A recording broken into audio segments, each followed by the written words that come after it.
Satyabhama Institute of Science and Technology, Chennai.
முதியோர் உதவித்தொகையில் நூதன மோசடி நடைபெற்றுள்ளது.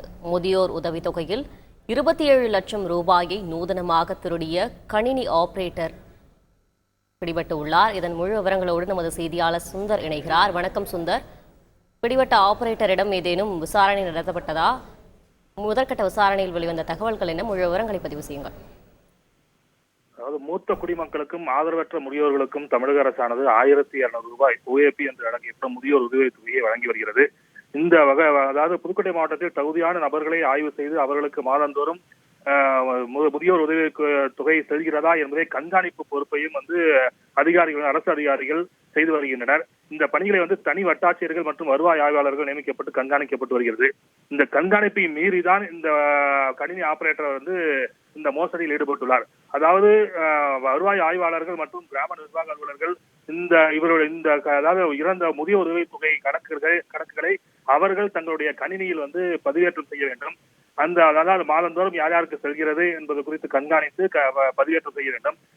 இவர்களுக்கு வேலைப்பளு அதிகமாக இருப்பதால் தனியாக ஒரு கணினி ஆபரேட்டரை அதாவது அம்பேத் ராஜா என்று அழைக்கப்படும் கணினி ஆபரேட்டரை அமைத்து அவர்தான் இந்த கணக்குகளை பதிவேற்றம் செய்து வந்துள்ளார்.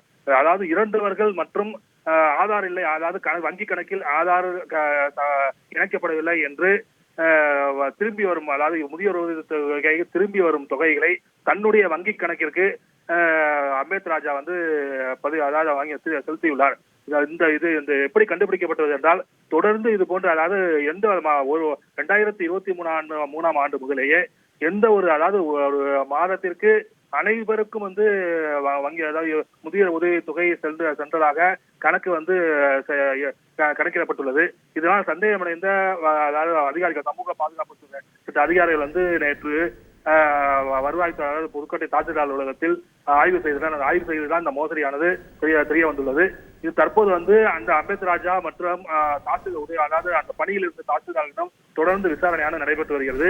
இந்த 27 லட்சம் ரூபாயை தான் ஆன்லைன் சூதாட்டத்தில் இழந்து விட்டதாகவும் அவர் தெரிவித்தது அதிகாரிகளிடையே மிகுந்த அதிர்ச்சியை ஏற்படுத்தியுள்ளது.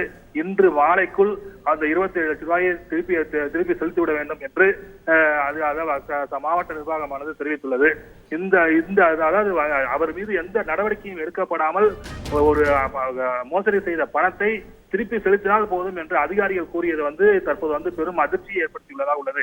ஏனென்றால் தொடர்ந்து இது போன்று இவருக்கு மட்டும் ஒரு பணத்தை செலுத்திவிட்டு எந்த விதமான அதிகபட்ச தண்டனை கொடுக்காம இருந்தால் இது போன்று தொடர்ந்து மோசடிகள் நடைபெற்று வரும். இந்த மோசடியில் ஈடுபட்ட நபருக்கு தகுந்த நடவடிக்கை, அதாவது துறை ரீதியான நடவடிக்கை எடுக்க வேண்டும் என்ற கருத்தையும் சமூக ஆர்வலர்கள் தெரிவித்துள்ளனர்.